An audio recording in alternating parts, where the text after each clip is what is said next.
क्या आपने 18 मार्च 1974 को हुए जयप्रकाश नारायण, जिसको हम जेपी आंदोलन भी कहते हैं, के बारे में सुना है?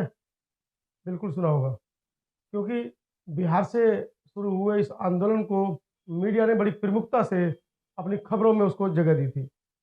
लेकिन उससे भी बड़ा एक आंदोलन उत्तर प्रदेश के गोरखपुर में होता है, और मीडिया उसको 3-4 दिन तक ही दिखा पाती है, और उसको भी नेगेटिव में दिखाती है, नकारात्मक उसकी रिपोर्टिंग करती है। नमस्कार साथियों, मैं हूं मनोज अंतानी और आप देख रहे हैं आपका अपना यूट्यूब चैनल समता आवाज़ टीवी। आज मैं बात कर रहा हूं डेरा डालो घेरा डालो आंदोलन की, जिसको हम निराला प्रोटेस्ट के नाम से भी जानते हैं। क्या था ये निराला प्रोटेस्ट? आज की इस पूरी खबर में मैं आपको बताऊंगा। हर बार पुलिसकर्मी जो है महिलाओं को आने से रोक रहे हैं। क्या इन पुलिसकर्मी इन महिलाओं के पास क्या कोई बम है या कोई अवैध काम कर रही है? लेकिन बाहर हमने देखा तो महिला को रोक रहे हैं वो लोग। कोई नहीं रोक रहा। सर बाहर हमारे सामने देखिए, सभी साथी, खासकर योगी जी की जो पुलिस है वो जवाब देने से बच रही है, और इन बहुजनों के हाथ को कैसे मारा जाए उसके ऊपर चर्चाएं चल रही हैं।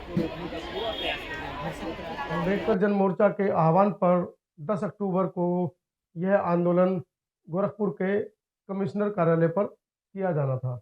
इस आंदोलन से प्रशासन, सरकार इतना घबराई कि लगभग 18 लोगों के खिलाफ एफआईआर दर्ज की गई, जिसमें से 10 को जेल भेज दिया गया।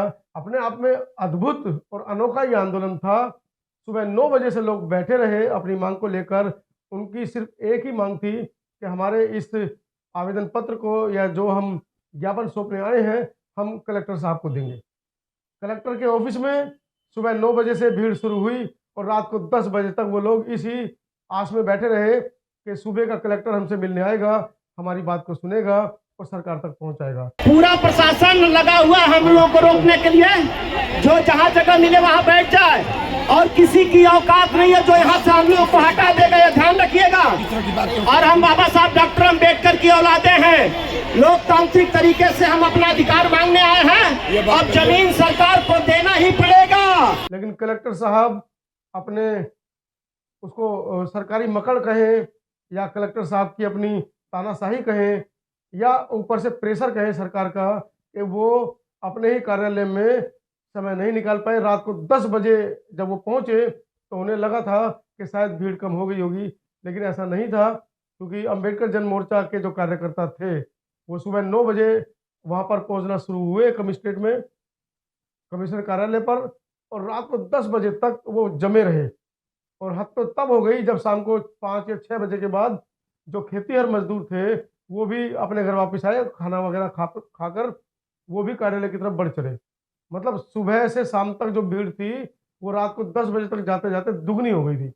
लगभग 50 से 60 हजार लोग वहां पर एकत्र हुए, और उस भीड़ का एक बहुत बड़ा हिस्सा, लगभग 90% हिस्सा महिलाओं का था, जो अपने लिए जमीन का टुकड़ा मांग रही थी। उनका ये कहना था कि हम दूसरों के खेतों में काम करने जाते हैं, हमारे साथ शोषण होता है, हमको हमारी मजदूरी नहीं मिलती है, और जघन्य अपराध भी हमारे साथ हो जाते हैं, जिसकी सूचना समय समय पर मीडिया के माध्यम से लोगों तक पहुंचाई भी जाती है।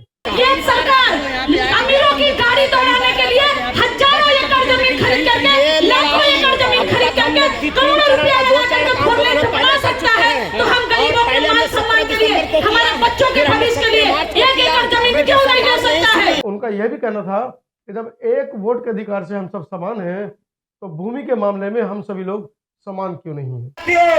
हम अम्बेडकरवादी हैं, हम संघर्षों के आदी हैं, और तुम्हारे उत्पीड़न से हम मानने वाले नहीं हैं। मैं श्रवण कुमार निराला इस बात का ऐलान करता हूं, अब जमीन मिलेगा तभी हटेंगे, नहीं तो डटे रहेंगे।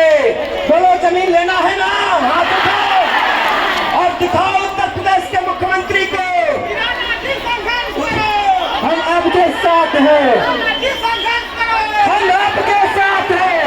आइए दिखाता हूं इस खबर को।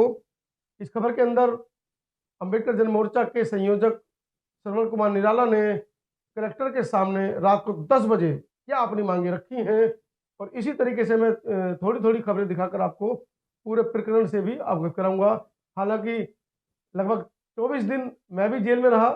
10 तारीख का प्रोटेस्ट था, हमें 11 तारीख को निकलना था मुंबई, 14 अक्टूबर को जो बाबा साहब ने दम दीक्षा ली थी उस कार्यक्रम को शूट करने के लिए, लेकिन हमको रात को 11 बजे ही होटल से उठा लिया गया और 13 तारीख की शाम को न्यायालय में लगभग 75 घंटे बाद अवैध हिरासत में रखने के बाद हमको 13 तारीख की शाम को न्यायालय में प्रस्तुत किया गया और उसके बाद हमको जेल भेज दिया गया। वो सारी कहानियां आपको पता है। आइए पहले देखते हैं इस वीडियो को। जितने भी लोग यहाँ बैठे हैं गांव में बोलते हैं कि लहसुन बोने की जगह नहीं है, वो स्थिति है इनकी। सवेरे से हमारी माताएं बहनें, हमारी बेटियां, हमारे भाई, ये सब सवेरे से बैठे हैं भयंकर गर्मी, और आपसे इसी आग्रह को आपके माध्यम से सरकार तक पहुंचाने के लिए आंदोलन का ये हमारा तीसरा चरण है। पहला हमने 17 दिसंबर को आंदोलन किया, दलित अधिकार रैली किया और इसी परिसर में हम आए थे। दूसरा हमने, जब हमारी बात नहीं सुनी गई, उस पर कोई कार्रवाई नहीं हुई, तो दूसरा हम फिर संदेश देने के लिए कि हमारी कार्रवाई को आगे बढ़ाया जाए, हम फिर 17 मार्च को आए थे यहाँ पे। अब हम दिसंबर से लेकर फिर अब अक्टूबर में फिर हम तीसरे चरण में आज 10 अक्टूबर को गोरखपुर में कमिश्नर कार्यालय पे हम लोग आए हैं और इसी मांग को लेकर के आए हैं कि हर गरीब भूमिहीन को 1 एकड़ जमीन दिया जाए। ये हमारा अधिकार है, ये प्राकृतिक संपदा है। प्राकृतिक संपदा में सबको बराबर बराबर हिस्सा मिलना चाहिए। एक वोट के मामले में हम सब बराबर हो गए, जमीन के मामले में आज भी इस देश के अंदर असमानता, यही हमारी मूल बात है। इस मांग पत्र में हम पढ़ेंगे तो समय लगेगा, पूरी बात हमने कहा। हम ये इस बात का जिस्ट है, हमने पढ़ दिया। हमने पहले भी जिम्मेदार अधिकारी आए थे तो हमने ये बात पढ़ दिया है, तो ये हमारे आंदोलन का जिस्ट है। और मैं अब चाहूंगा, आपसे आग्रह करूंगा कि हमारे इस गरीबों के हक की लड़ाई में, इनके दर्द में आप हमारी कितनी मदद कर रहे हैं, सरकार की तरफ से आप क्या कर रहे हैं, ये आप हमें बताइए। और उसके आगे जो आप आश्वासन देंगे, निश्चित तौर पे हम आपके साथ आपका सम्मान करेंगे। आप हमारे लिए भी आदरणीय हैं और हमारे प्रतिनिधि भी आप ही हैं, सरकार के भी प्रतिनिधि हैं, हमारे भी प्रतिनिधि आप हैं। सर, क्रिएटिव तरीके से आगे बात हो, शासन से आप खुद बात करिए, ऑनरेबल सीएम से आप खुद बात करिए। और ये एक बहुत ही जेन्युइन इशू है और राइट टू इक्वलिटी का भी मामला आके टसल कर रहा है कि इतने लोगों के पास खड़ा होने की जमीन नहीं है।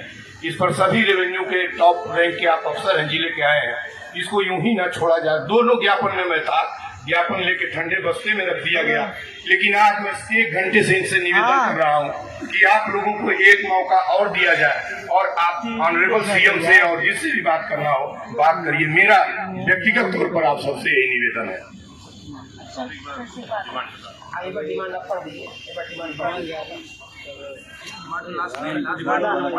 लगभग ये बता दिए, मुख्य चीज यही है, 1 एकड़ जमीन भूमिहीनों को, यही सबसे बड़ा चीज। अनुसूचित जात जनजात के भूमिहीन गरीबों को प्रति परिवार 1-1 एकड़ कृषि योग्य जमीन दिया जाए। अनुसूचित जाति जनजाति के सभी गरीब परिवारों को अपना व्यापार व्यवसाय करने के लिए उत्तर प्रदेश सरकार, भारत सरकार 20-20 लाख रुपए का एक मुफ्त धनराशि का अनुदान बिना ब्याज के दे। ये धनराशि लोन नहीं होगा, ये पूर्ण रूप से अनुदान होगा। अनुसूचित जाति जनजाति के छात्र छात्राओं को विदेश से उच्च शिक्षा लेने के लिए प्रति छात्र 25-25 लाख धनराशि का सरकार अनुदान दे, जिससे दलित समाज के प्रतिभावान छात्र छात्राएं विदेश जाकर के उच्च शिक्षा प्राप्त कर सके। शिक्षा प्राथमिक से लेकर के उच्च डिग्री तक सभी जाति वर्गों के लिए पूर्णतः निःशुल्क किया जाए। सभी बीमारी की चिकित्सा सभी जाति वर्गों के लिए पूर्णतः निःशुल्क किया जाए। उक्त मांगों को पूरा करने के लिए अम्बेडकर जन मोर्चा ने पिछले 17 दिसंबर को भी 17 मार्च को जो आंदोलन किया, उसी संदर्भ में आज 10 अक्टूबर को फिर हमने डेरा डालो घेरा डालो आंदोलन किया है। अनुरोध करेंगे आदरणीय डीएम साहब से कि अब इस मांग पत्र को हम लोग आपको सौंपेंगे और फिर आगे आप आश्वासन हमें देंगे। सीमा जी आइए।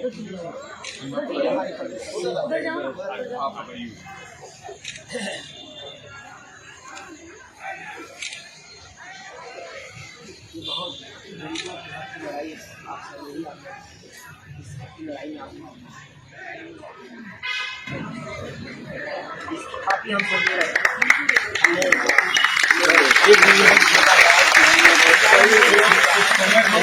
एक आध महीने 15 दिन भी थोड़ा सा आगे से आगे की बात लोगों तक आपने जो आज इश्यूज रेज किए हैं मैं सब आपके साथ हूं।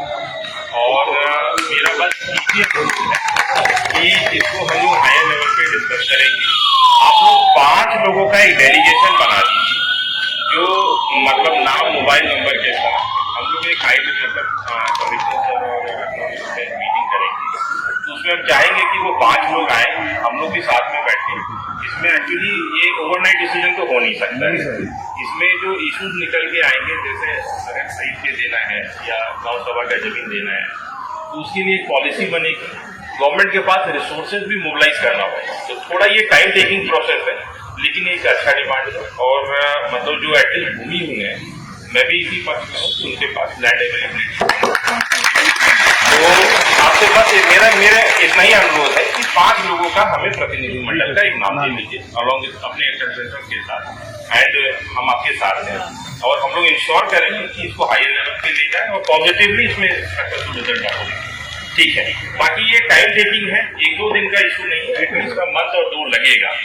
बट इसमें हम लोग गाइडेंस लेके जो बेस्ट पॉसिबल हम लोग करा सकते हैं हम लोग कराएंगे। बट आप 1 से 2 दिन में आप लोग अपना डेलीगेशन का नाम। ठीक है, हम डीएम साहब ने हमें कहा है अंबेडकर जन मोर्चा के इस आंदोलन को, जिसको आने वाले समय में निराला प्रोटेस्ट के नाम से भी जाना जाएगा, आप कैसे देखते हैं? क्या श्रवण कुमार निराला ने जो मांगे रखी हैं सरकार के सामने, उनसे भी आप कितना सहमत हैं? कमेंट सेक्शन में ज़रूर लिखिएगा और बताइएगा इस तरह के आंदोलन में आपकी स्वयं की क्या भूमिका भविष्य में होने वाली है। क्योंकि 3 बार इस तरह के आंदोलन किए जा चुके हैं, लेकिन सरकार के कानों पर कोई जूं नहीं रहेंगी है, क्योंकि सरकारों की मंशा कतई नहीं है आपको अधिकार देने के लिए। अंबेडकर जन मोर्चा ने जनवरी में फिर एक प्रोटेस्ट का आह्वान किया है। पुनः जनवरी में इससे भी बड़ा आंदोलन गोरखपुर में किया जाएगा, उसकी भी खबर हम आपको दिखाएंगे। कमेंट ज़रूर कीजिएगा, वीडियो अच्छी लगे और हमारी कुर्बानी जो हमने अपने जीवन के 22-23 दिन जेल में गुजारे हैं, अगर आपको लगता है कि हमने जो कुर्बानी दी है समाज के लिए, आपको लगता है कि वो कुर्बानी जायज़ है, बेकार नहीं जानी चाहिए, तो इस वीडियो को ज़्यादा से ज़्यादा शेयर करें और बहुजन समाज के हर घर घर तक पहुंचाएं कि हमारी बहुजन समाज की भूमिहीनों की ये मांगे जायज़ हैं। उत्तर प्रदेश सरकार को ये मांगे माननी चाहिए।